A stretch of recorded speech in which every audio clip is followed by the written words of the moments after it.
स्वामी जी, नागार्जुन कौन थे और तपोवन के साथ उनका क्या कनेक्शन है?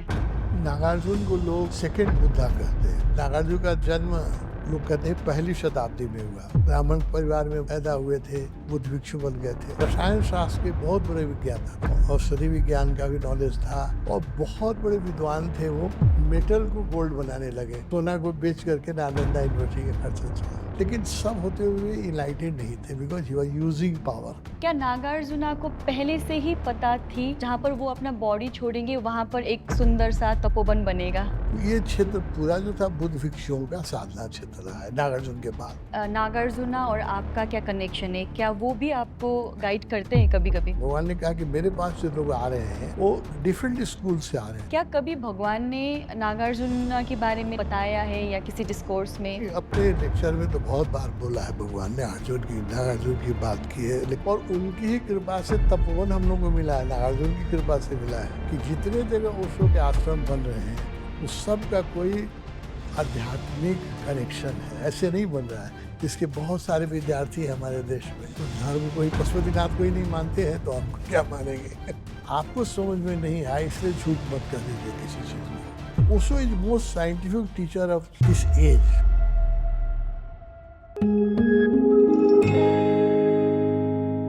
नेक्स्ट टॉपिक नागार्जुन और तपोवन का कनेक्शन के बारे में मैं बात करना चाहती हूँ। स्वामी जी, नागार्जुन कौन थे और तपोवन के साथ उनका क्या कनेक्शन है? नागार्जुन को लोग सेकंड बुद्धा कहते हैं। Yes. बुद्ध के बाद बुद्ध धर्म को इतनी तरह से अच्छी तरह समझने वाला और समझाने वाला दूसरा कोई आदमी हुआ ही नहीं। ये नागार्जुन को बुद्धिस्ट लोग भी जो हैं, हाँ। महायानी लोग, वज्रयानी लोग, ये लोग सेकंड बुद्धा कहते हैं, है ना। नागार्जुन का जन्म लोग कहते हैं पहली शताब्दी में हुआ, फर्स्ट सेंचुरी और सेकंड सेंचुरी के बीच में। मतलब समझो कि 100 एडी से 200, 150 एडी से 250 एडी के बीच में अच्छा। रहे, है ना। नागार्जुन ब्राह्मण परिवार में पैदा हुए थे, एक राजा के एडवाइजर थे उनके, उनकी फैमिली। लेकिन उनको वैराग्य हुआ, वो सब छोड़ छाड़ के बुद्ध भिक्षु बन गए थे, संक्षेप में यही कहे। और नालंदा में थे, और नालंदा में बड़े विद्वान आदमी थे वो, बहुत विद्वान प्रोफेसर। नालंदा के पहले स्टूडेंट रहे, हाँ। बाद में वहाँ के अध्यापक बने, टीचर बने, और बाद में उसके चांसलर हो गए translate. Because of his seniority. और बहुत बड़े विद्वान थे वो। और उनका उनका जो नॉलेज था ना, देखो उस समय नालंदा, तुम सुनोगे तो आश्चर्य होगा।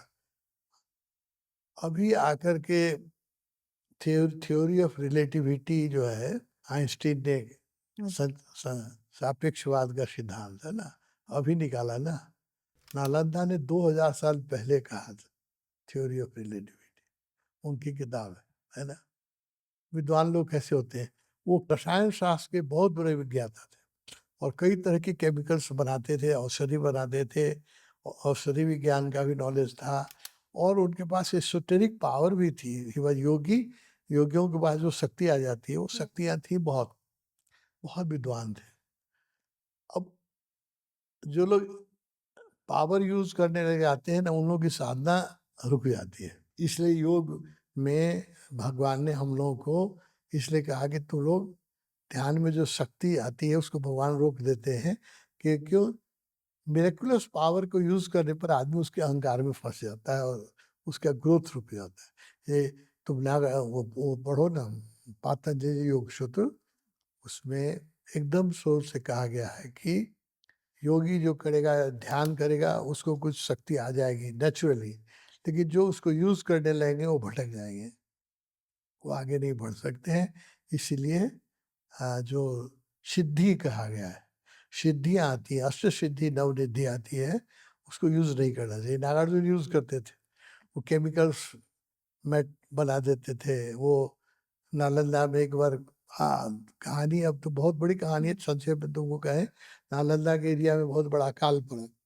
तो ऐसा था कि वहाँ के गांव वाले, वहाँ के राजा लोग फाइनेंस करते थे, तब तो यूनिवर्सिटी चलती थी नालंदा के। तो भिक्षु 10,000 विद्यार्थी नालंदा में रहते थे, और 1200 शिक्षक थे, है उस ना? टाइम पर भी। उस समय। उन लोगों का खाना-पीना, रहना बहुत बड़ा खर्चा था। हाँ। तो राजा लोग उस समय दान करते थे, मगध के सम्राट, वो सम्राट सब देते चलता। अकाल पड़ गया, अकाल पड़ गया तो वहाँ लोगों के पास खुद खाने के लिए नहीं था, तो यूनिवर्सिटी में कौन देता? अपने घर में होगा तब ना। पहले तो अकाल पड़ता था तो लोग बहुत मरते थे भूखे, क्योंकि अभी ना है कि एक जगह अकाल पड़ता है तो अमेरिका से गेहूँ आ जाता है, वहाँ से चावल है। तो उस समय तो ये सब था नहीं, जिस क्षेत्र में अकाल पड़ा वहाँ लोग भूखे मरते थे। हुँ। तो उस क्षेत्र में अकाल पड़ गया, बिहार का जो क्षेत्र है, वो सुखाई क्षेत्र है थोड़ा, अकाल पड़ गया। तो नालंदा यूनिवर्सिटी में कोई अन्न नहीं दिया, पैसा नहीं दिया, भूखे मरने लगे लोग। तो इनके पास मेरिकुलस पावर थी, ये मेटल को गोल्ड बनाने लगे चमत्कार से, और सोना को बेच करके नालंदा यूनिवर्सिटी का खर्चा चला। ऐसा पावर इनके पास था, ऐसा कहते हैं, किताबों हाँ। में पढ़ोगी तो पढ़ोगी। इनके पास केमिकल पावर भी था और मेडिकल पावर भी था। He was great scientist, biology के भी विद्वान थे और केमिस्ट्री के भी विद्वान थे, और इनके पास अल्केमी थी, उसको क्या कहते हैं, मेट्रोलॉजी। लेकिन सब होते हुए इनलाइटेड नहीं थे, because he was using power. Okay. जब वो नालंदा यूनिवर्सिटी के वाइस चांसलर थे, because he of using his esoteric power, वो इनलाइटेड नहीं हो पा रहे थे। विद्वान थे बहुत बड़े, लेकिन निर्वाण नहीं प्राप्त कर रहे थे। तो उनको बुद्ध ने ही ध्यान में, या उनके गुरु ने, किसी ने गाइड किया कि तुम साधना करो जाके, नहीं तो तुम निर्वाण नहीं प्राप्त कर सकोगे। तो ये तुम पढ़ोगे, बुद्धिस्ट लिटरेचर में है इसकी बात। तो उसके बाद उन्होंने पूछा कि मैं कहाँ जाऊँ? मुझे जैसा लगता है कि बुद्ध ने ही उनको गाइड किया, कि बुद्ध अभी भी लोगों को गाइड करते हैं। हाँ। बहुत बहुत लोगों को अभी इस समय भी 500 से ज़्यादा लोग हैं जिनको बुद्ध गाइड करते हैं, है ना? कोई विश्वास नहीं करेगा, लेकिन वो लोग तो अपना का रामकृष्ण देव गाइड कर रहे हैं, रमन महर्षि गाइड कर रहे हैं, भगवान हमको गाइड कर रहे हैं, तभी तो आश्रम चल रहा है। यस तो सर। ये तो चलता ही रहा है। तो बुद्ध उनको गाइड किए कि तुम जो एसोटेरिक पावर यूज़ कर रहे हो, इससे तुम्हारी साधना में विलम्ब हो रहा है और तुम्हारे स्टूडेंट इनलाइटन हो रहे हैं। नालंदा यूनिवर्सिटी ऐसी थी कि वहाँ पर जो स्कॉलर होते थे ना, जब उनका जो दीक्षांत होता था, तो आधे लोग भिक्षु बन जाते थे, अच्छा। क्योंकि यूनिवर्सिटी ही स्पिरिचुअल थी। हाँ सर। आधे लोग भिक्षु बन जाते थे, घर नहीं जाते थे, शादी नहीं करते थे, परिवार नहीं बनाते थे, वो भिक्षु ही बन जाते थे। और आधे जो जाते थे वो भी वानप्रस्थ में बाद में जाके भिक्षु बनते थे, सन्यास बूढ़े होने पर। तो ऐसा यूनिवर्सिटी था। तो इनके स्टूडेंट इनलाइटेड हो गए, इनके अंडर के प्रोफेसर इनलाइटेड हो गए। अब ये पावरफुल तो थे, चमत्कारिक पावर इनके पास बहुत थी, लोहा का सोना बना देते थे, ऐसी पावर थी। और भी बहुत कथाएं हैं इनकी चमत्कार की। तो इनको गाइड किया बुद्ध ने कि तुम साधना करो, साधना करो। कहाँ साधना करो? तो बुद्धिस्ट लिटरेचर में हम लोगों ने पढ़ा, उस जगह का नाम उनको बताया गया, go to the mount of affluence, जहाँ जंगल है और पहाड़ है और खूब माउंट ऑफ एफिलेंस। क्यों? क्यों? जहाँ की जमीन खूब उपजाऊ हो। पहले एफिलेंस का मतलब था जहाँ धान चावल ज्यादा हो, एफिलेंस यही था, है ना? जहाँ खाने पीने की खूब अच्छा। सुविधा। उस समय तो ये नहीं था कि एफिलेंस का मतलब 10 बड़ा घर हो और प्लेन हो और मर्सिडीज कार हो, ये नहीं था। एफिलेंस का मतलब कि खूब घर में बैल बैल हाथी घोड़ा रहे और खूब खाना पीना मिले। उनको कहा कि माउंट ऑफ एफिलेंस पे जाओ। हुँ। तो माउंट ऑफ एफिलेंस के गाइड करके उनको यहाँ भेजा गया। दिस एरिया वाज कॉल्ड समृद्धि का पहाड़। यस समझी। स्वामी जी क्या नागार्जुना को पहले से ही पता थी जहाँ पर वो अपना बॉडी छोड़ेंगे वहाँ पर एक सुंदर सा तपोवन बनेगा? नहीं, उस समय तो कैसे पता होगा? नहीं होता है उस स्वामी समय जी? पता नहीं होता है ना, अच्छा। उस समय पता नहीं होता है। वो तो उनको यहाँ उनके साथ नालंदा से उनके कुछ स्टूडेंट टीचर भी आए उनके हुँ। साथ। वो लोग यहाँ वो जामा चौक है ऊपर, वहाँ भी ध्यान किया है उन्होंने। ये पूरे यहीं पर नहीं किया है, ये पूरा क्षेत्र में गुफाओं में, अब तो खत्म हो गया। हम लोग जब आए थे तो बनवाए थे, और कई गुफाओं में पित्त बस पहले पीला वस्त्र मिलता था। पीला हाँ, वस्त्र, कपड़ा। यहाँ ये गंज गुफाओं में।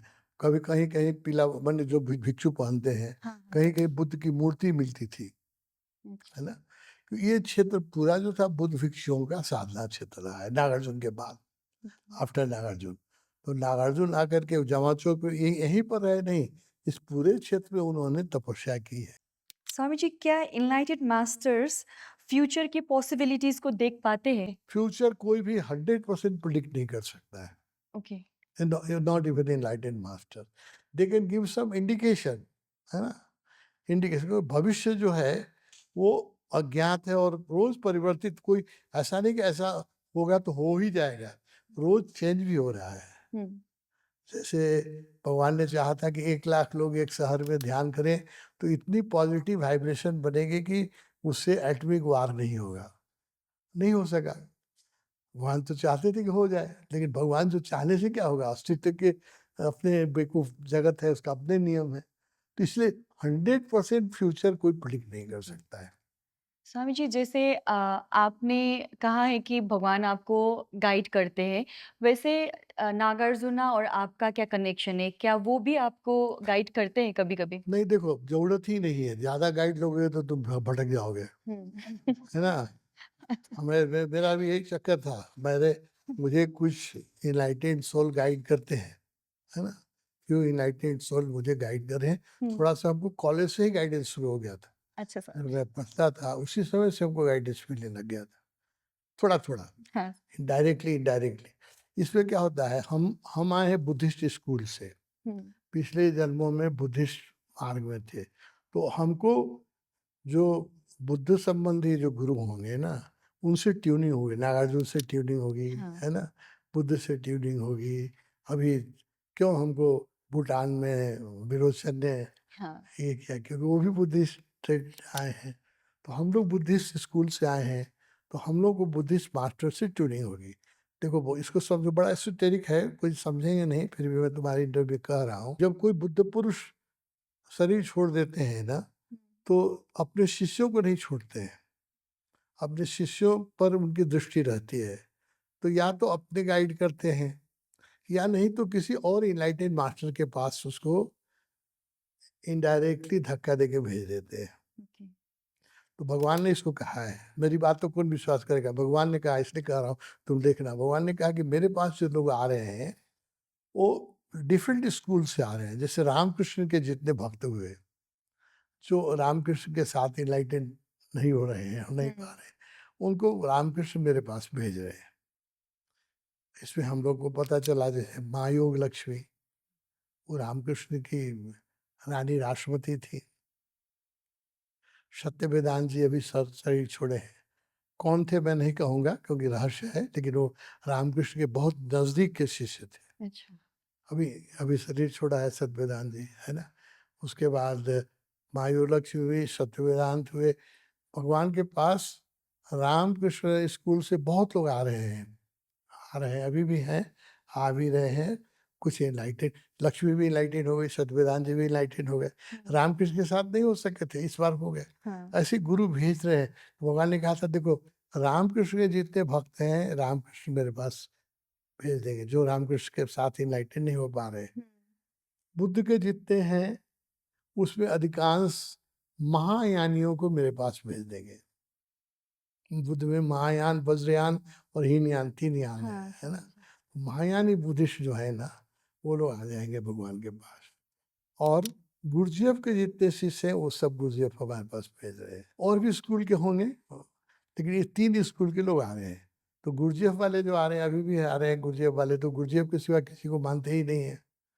ओशो और गुरुजीएफ है ना, हुँ। ये क्या है, एक वो जो बोलते रहते हैं, गुरुजीएफ का ध्यान कराते रहते हैं। बनारस बॉम्बे में रहते हैं वो, गुरुजीएफ एंड ओशो जब भी कहते रहते हैं। तो गुरुजीएफ स्कूल से आए हैं, बहुत लोग हैं। गुरुजीएफ हुआ, ब्रह्म वेदांत जी थे, गुजरात में आश्रम चलाते हैं, कम्यून चला रहे थे, बहुत अच्छे इनलाइटेंड होके गए। वो भी गुरुजीएफ के शिष्य थे। तो वो जिंदगी भर गुरुजीएफ की बात करते रहे। हुँ।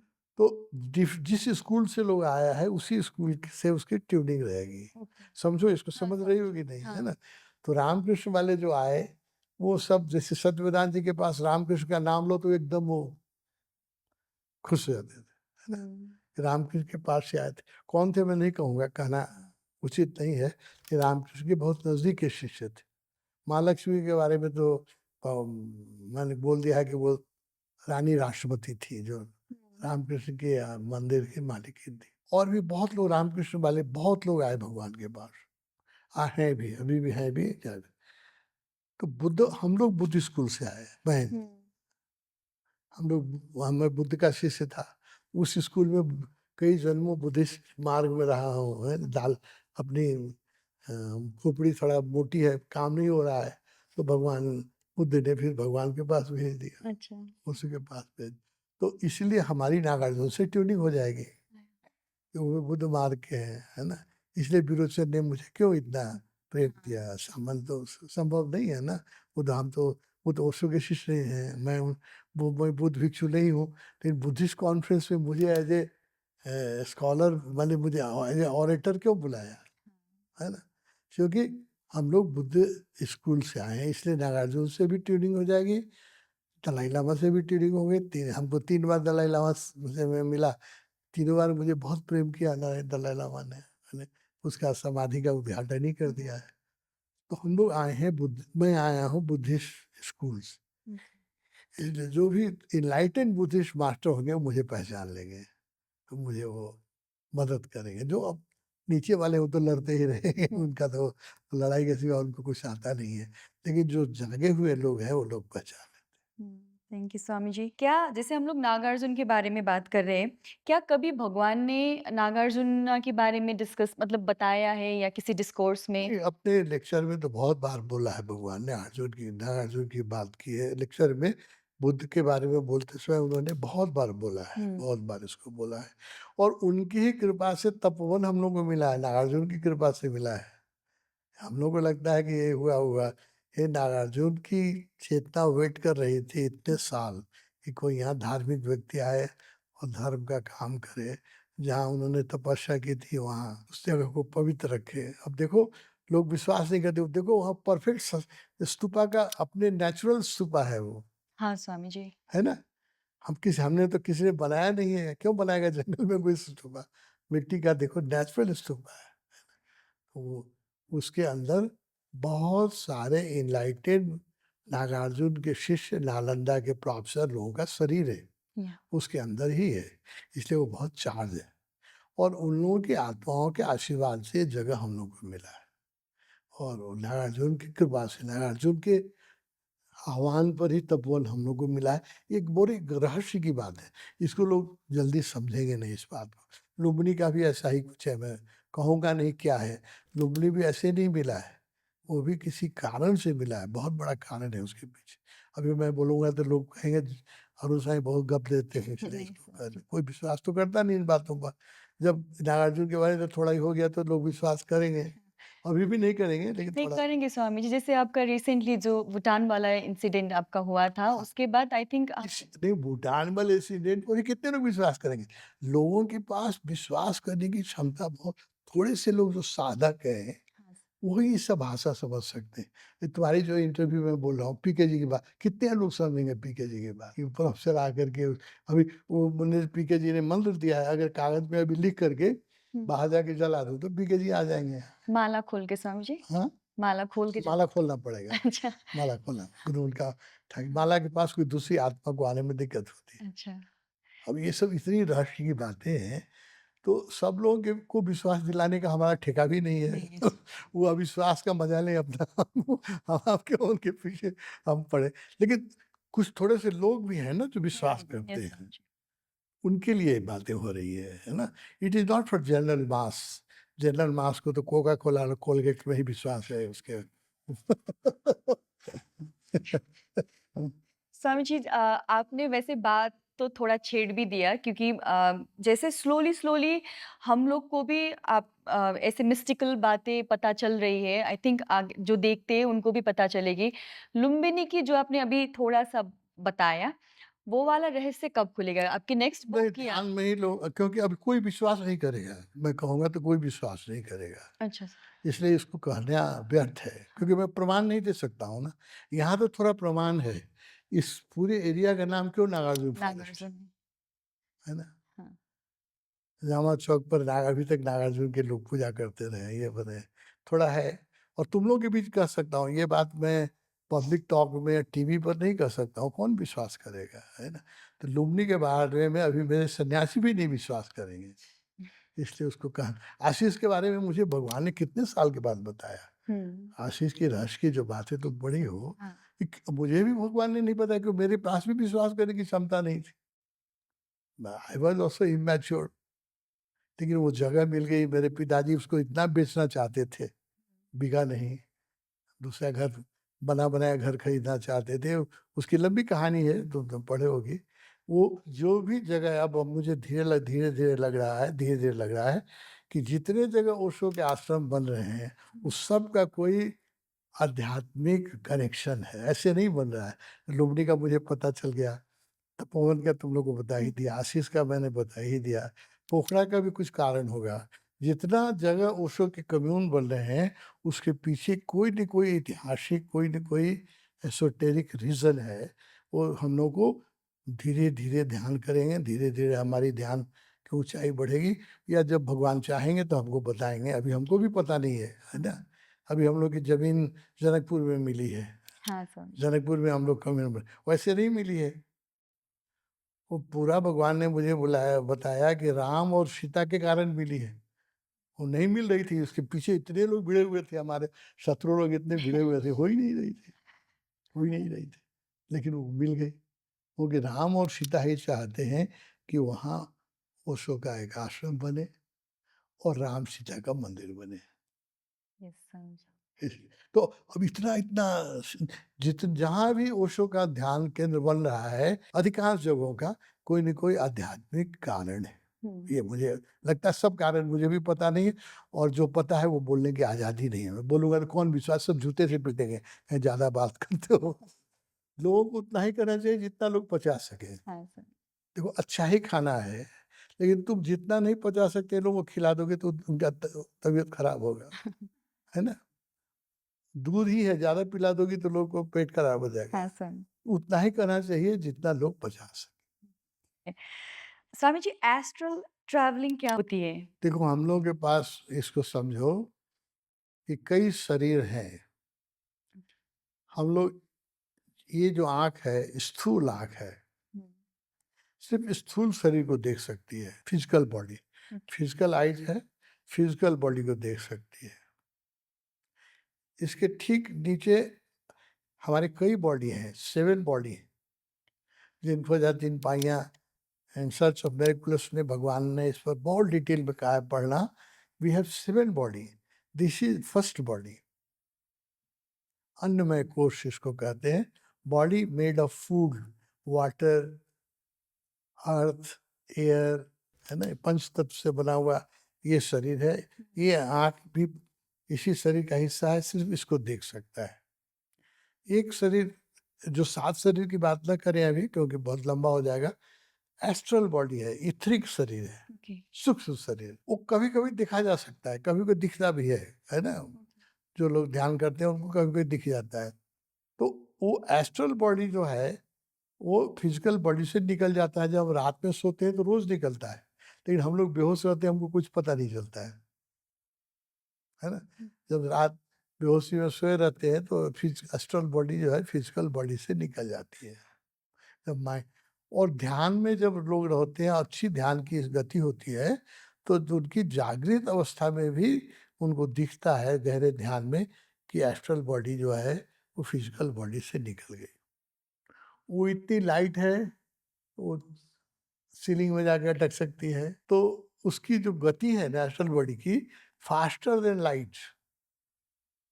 अभी तो साइंटिस्ट आइंस्टीन ने क्या कहा कि the ultimate speed possible in material world is 3, उस समय तो किलोमीटर नहीं था, माइल था। उसने कहा था 1,86,000 माइल जो है, हुँ। अब 3 लाख किलोमीटर हो गया।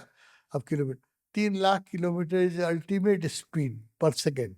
इससे ज़्यादा इसकी स्पीड पृथ्वी पर संभव नहीं है, उसने कहा आइंस्टीन ने, है ना? That is ultimate. यानी लाइट की स्पीड के बाद कोई चीज़ स्पीड में जाएगा ना, तो वो भी मटेरियल अगर जहाज को तेज चलाओगे तो वो भी मैटर मैटर जो है लाइट बन जाएगा। Hmm, that is the ultimate speed, 3 lakh kilometer पर हुँ, सेकंड। लाइट को सूर्य से पृथ्वी पर आने में at that speed it takes sun से कि लाइट को पृथ्वी पर आने में 3 लाख किलोमीटर पर सेकंड के हिसाब से भी आने में 8 मिनट लग जाता है। जो तुम सनराइज देखती हो ना, हुँ, वो 8 मिनट पहले हो चुका है। हम लोग 8 मिनट के बाद हाँ, उसको देखते हैं, अच्छा, क्योंकि सन को लाइट को आने में वहां से 8 मिनट लग लग जाता हाँ, है। देयर आर स्टार्स, ऐसे स्टार्स है जो नियरेस्ट सन के बाद जो नियरेस्ट सन है अब, है ना, सोलर सिस्टम में हम लोग रहते हैं। हुँ, इसका सबसे बड़ा जो वो है सेंटर है, वो सन है।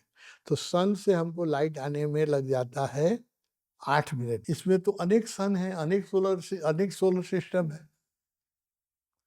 कॉस्मोस में कितने हजार पृथ्वियां हैं, कोई अंदाज नहीं लगा सकती हो।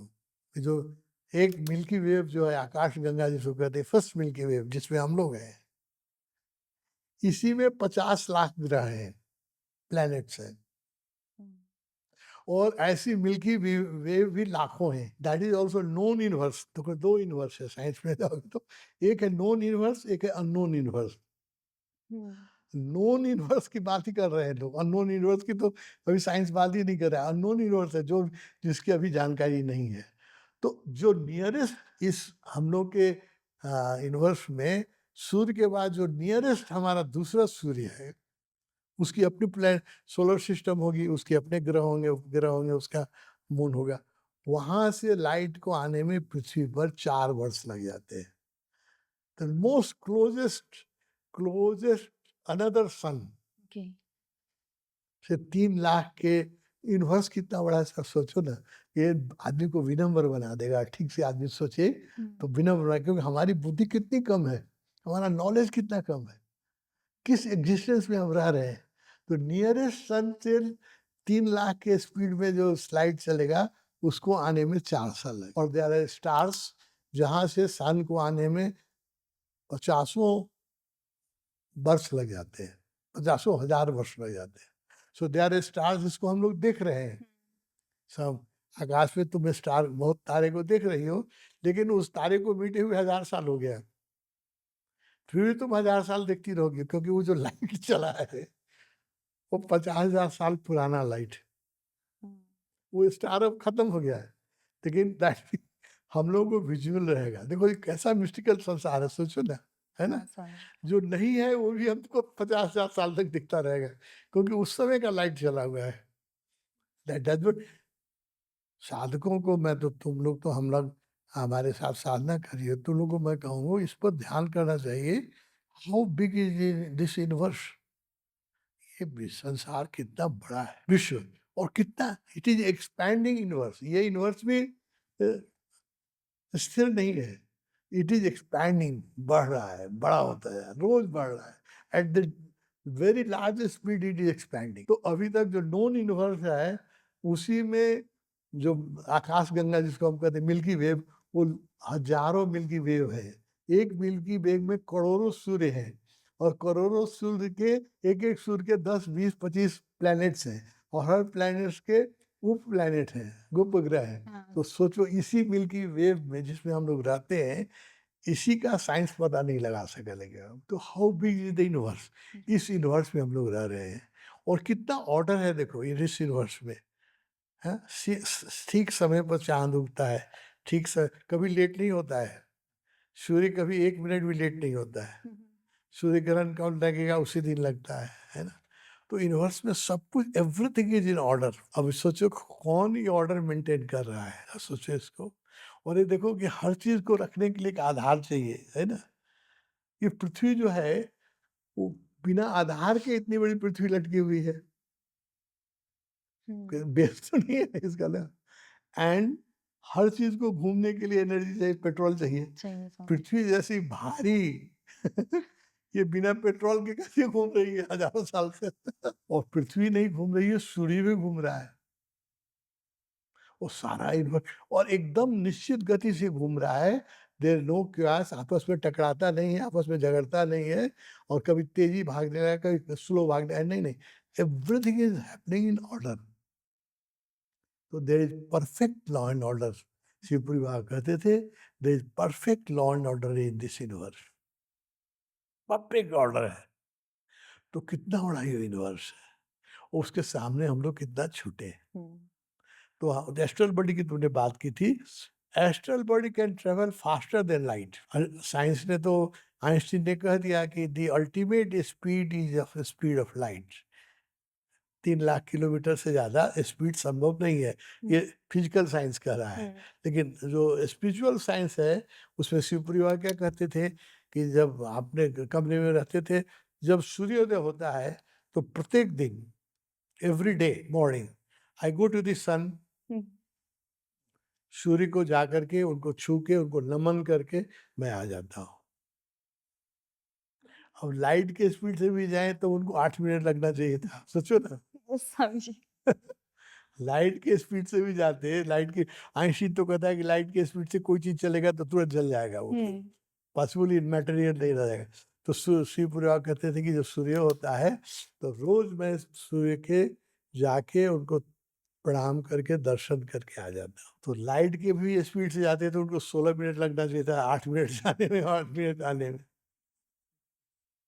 उससे भी astral faster. Astral body can move faster than light. ये स्वामी जी, जैसे आपने बताया है कि भगवान आपको गाइड करते हैं हर टाइम। ज क्या आप भी जब शरीर छोड़ेंगे उसके बाद सन्यासी को गाइड करेंगे? मुझे पता नहीं, भविष्य का मुझे कोई पता नहीं, आज क्या पता है, कल क्या होगा। मैं गुरु का आज्ञा के अधीन में रहता हूँ। गुरु कहते हैं इसको गाइड करो, इसको चिट्ठी लिखो, इसको फोन करो, मैं करता हूँ। हुँ। जब शरीर छोड़ दूंगा उसके बाद वो मेरे गुरु ही रहेंगे और मुझे गाइड करते ही रहेंगे। वो तब कहेंगे, जब मैं शरीर रहूंगा, जब कहेंगे कि इसको फोन करो तो मुझे करना होगा, इनके पास जाओ तो जाना होगा। इट डिपेंड्स, ये वो जानते हैं, ये मेरा विषय नहीं है ना। न मेरी शक्ति है, न मेरी समझ है इस हुँ। विषय में। वो जो चाहेंगे, अगर मेरे शरीर छोड़ने के बाद मुझसे काम करवाना चाहेंगे, मैं ज़रूर काम करूँगा और जहाँ भेजना चाहेंगे वहाँ जाएँगे। शक्ति भी वही देंगे, समझ भी वही देंगे, ऑर्डर भी वही देंगे। मेरा उसमें कुछ नहीं चलेगा। Swami ji, last questions for tonight. Nagarjun आपके थ्रू वर्ल्ड को कुछ मैसेज देना चाहते हैं तो? नहीं, मेरे थ्रू नहीं, वो अर्जुना से मेरा कॉन्टैक्ट नहीं है ना? वो ब्लेसिंग करते हैं, हम रोज़ समाधि में घूमता हूँ मैं, हुँ। सुबह में धूप जलाता हूँ, वहाँ घूमता हूँ, मुझे बहुत एनर्जी मिलती है, बहुत ब्लेसिंग मिलती है ना? तो वो ब्लेसिंग के रूप में वो अपना प्रसाद दे रहे हैं हम सबको, मुझे ही नहीं, जो भी वहाँ जाते हैं, जो भी सिद्धांत करते हैं, उनको आशीर्वाद मिलता है। अभी देखो, हमने, हमारा भी इंक्विजिटिव माइंड है। तो कॉलेज के दिनों में मैंने कहा ना कि मेरे दोस्त मुझे गाइड करते, उनको गुरुओं से गाइड मिलता था, हाँ। तो उनके थ्रू मुझे भी गाइड, कॉलेज के दिनों से मुझे गाइड मिल रहा है। सेलेस्टियल बॉडी का गाइड उसी समय से मिल रहा है, जब मैं पढ़ता था तभी, तभी से। नहीं तो मैं इंजीनियरिंग भाग जाता पढ़ के, 2-4 बार मुझे पढ़ाई में मन नहीं लगता था, भागने लगा। हुँ। वो लोग रोक लेते थे कि नहीं तुमको काम करना है। ज़्यादा लोगों से अभी भी मुझे, ये तुमको कह रहे हैं ना, अभी भी मुझे लगता है मुझे गुरु भी गाइड करें, मुझे ये भी गाइड करें। कॉलेज के दिनों में गाइड करते थे, मैं भगवान से कहता हूँ, हाँ। भगवान कहते हैं कि देखो 10 डॉक्टर की दवा खाओगे तो क्या होगा तुम्हारे हालत, समझाते हैं मुझे। सब डॉक्टर ठीक है, हाँ।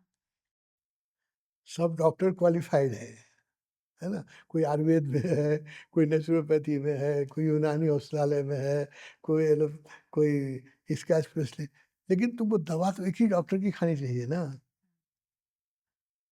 अगर 10, सब डॉक्टर ठीक है, लेकिन तुम एक रोग के लिए अगर 10 डॉक्टर की दवा खाओगे, यू विल गेट कंफ्यूज।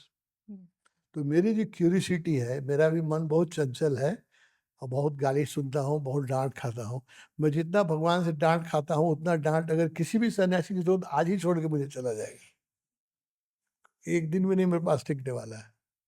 तो मेरी डायरी देखोगी, ऐसा। बीसों डायरी है, जिसमें भगवान की सिर्फ़ गालियाँ, डाँट मुझे जो करी है वो लिखी हुई है। अच्छा।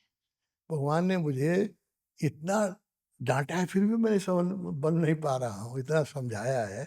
तो कहते हैं कि देखो एक गुरु की बात को तुम मानते नहीं हो, समझते नहीं हो, 10 गुरु से जब तुम कॉन्टैक्ट करोगे कि तुम कोई कहेगा हिमालय पर तो चढ़ना है, लेकिन हिमालय पर तिब्बत की तरफ से भी चढ़ा जा सकता है, यहाँ तो सब तरफ से चढ़ने का कोई कोशिश करे तो मर जाएगा ना। हाँ, समझी। तो मेरी जो इंक्यूजिटिव है कि मैं इन सब गुरुओं से चाहता हूँ मेरा कॉन्टैक्ट हो। कभी-कभी कुछ आशीर्वाद मुझे मिलता भी है, कभी-कभी किसी ढंग से मेरी मदद भी लोग कर रहे हैं, मैं जानता हूँ। लेकिन जब कॉन्टैक्ट की बात करते हैं तो भगवान यही कहते हैं कि इंक्विजिटिव मत बनो इतना। I am more than enough.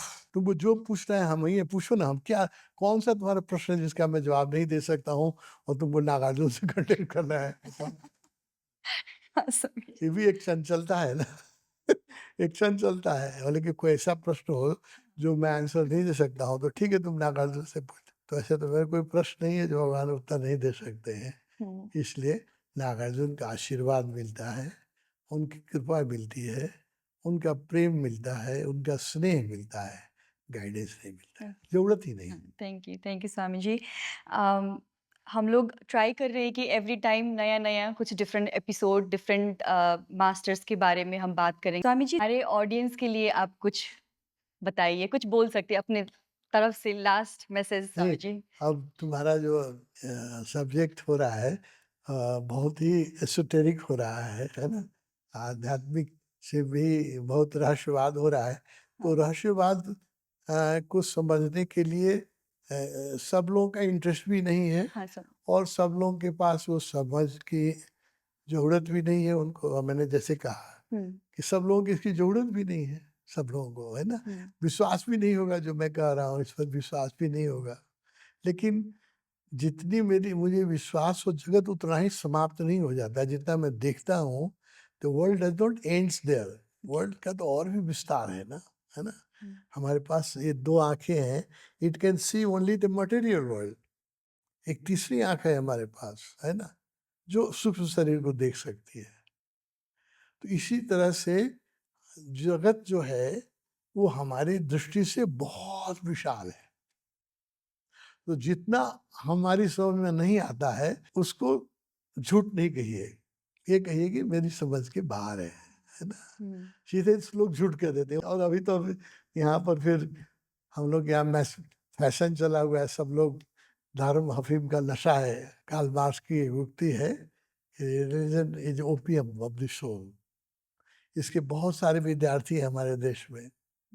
तो धर्म को ही, पशुपतिनाथ को ही नहीं मानते हैं, तो हमको क्या मानेंगे? हुँ, इसलिए मैं कहना चाह रहा हूँ कि आपको समझ में नहीं आए इसलिए झूठ मत कह दीजिए किसी चीज़ को। ये कहिए कि it's beyond my understanding. Yes. तो एक विनम्रता होगी, और जैसे कि आपकी समझ बढ़ेगी वैसे-वैसे आपको चीज़ें समझ में आएगी, और समझ बढ़ानी चाहिए। हुँ, और हर व्यक्ति से मेरा आग्रह है, तुम्हारे हर श्रोता से मेरा आग्रह है कि अपने जीवन में थोड़ा-सा अध्यात्म ज़रूर जोड़ें। बिना अध्यात्म का जो जीवन है, चाहे आपके पास जितना पैसा हो, जितना बड़ा पद हो, जितनी सुविधा हो, बिना अध्यात्म का जो जीवन है, वो थोड़ा अपूर्ण है ना? अध्यात्म जो है, स्पिरिचुअलिटी किसी भी ढंग, कोई किसी गुरु पर आपकी श्रद्धा हो, इतनी गुरु हैं, इतने शास्त्र हैं, इतने धर्म ग्रंथ हैं, मैं ओशो ही पढ़िए किसी को नहीं कहूँगा। सबकी ओशो से ट्यूनिंग हो भी नहीं सकती, ये भी मैं जानता हूँ। हुँ, मैं लाख चाहूँ, हुँ, हर लोगों की ओशो से ट्यूनिंग नहीं हो सकती है। जिनकी आज ट्यूनिंग है उनकी भी ट्यूनिंग टिकेगी, इसकी कोई गारंटी नहीं है। लोगों का जो मन है वो बदलता रहता है। यहाँ ही कितने सन्यासी छोड़ के चले गए, माला छोड़ के चले गए, आश्रम छोड़ के चले गए। यहाँ बैठे इसमें से भी जाएँगे, है ना? कौन रोक सकता है? किसी को कोई रोक नहीं सकता है। लेकिन इसका ये मतलब नहीं है कि ओशो को ही नहीं मानने वाले आध्यात्मिक नहीं होंगे। Osho is most scientific teacher of this age. लेकिन और भी गुरु हैं। हुँ, आपको जहाँ श्रद्धा लगे, जहाँ विश्वास लगे, जिस पुस्तक में लगे, थोड़ा-सा अध्यात्म को जीवन में जोड़िए। अध्यात्म बिना का जीवन, मैं यही कहूँगा, बिना नमक बिना की सब्ज़ी है। कुछ भी डाल दो, अगर नमक नहीं डालोगे तो सब्ज़ी का स्वाद नहीं आएगा, है ना? तो जीवन में धन हो, गाड़ी हो, 100 ठो गाड़ियाँ हो जाए, है ना? 50 घर हो जाए, लेकिन अध्यात्म नहीं है तो दुर्गति होती है जीवन में भी। अभी देखो ना, जो नेपाल में इतनी जो अशांति हुई, इतना ये हुँ। हुआ, इसका एक कारण ये है कि जो हमारे राजनेता हैं, वो उनके जीवन में थोड़ा-सा अध्यात्म रहता तो इतना नहीं होता। ज़्यादा मैं सन्यासी बनने को किसी को नहीं कहता हूँ, है ना? तपोवन आने के लिए किसी को नहीं कहता हूँ। लेकिन add some spirituality in your life. जो बहुत थोड़ा-सा भी अध्यात्म होगा ना, उसके जीवन में एक गरिमा आ जाएगी, उसके जीवन में एक एक मैच्योरिटी आ जाएगी। वो फिर वो इतना अत्याचार नहीं कर सकता है। इसलिए मैं सबसे मेरा आग्रह है कि जिस गुरु में आपकी श्रद्धा हो, जिस किताब में श्रद्धा हो, कर्मचारी को, हर मिलिट्री में हो, पुलिस में हो, जिसमें भी हो, पॉलिटिक्स में हो, हर व्यक्ति को 7 दिन किसी न किसी बुद्ध क्षेत्र में बिताना चाहिए। उनको पे विथ लीव मिलना चाहिए। हाँ जी। जो कखन मोनेस्ट्री में जाएँ, सेतु गुम्बा है, यहाँ रातो गुम्बा है, शिवपुरी आश्रम। मैं तपोवन आने के लिए किसी को नहीं कहता, अब सब आएँगे भी नहीं और मैं कहूँगा भी नहीं। हाँ। कि जहाँ भी आपकी श्रद्धा लगे, हुँ। वहाँ 7 दिन बिताइए। जीवन में थोड़ा अध्यात्म आए तो जीवन में और शांति आ जाएगी और सुख आ जाएगा। Thank you so much.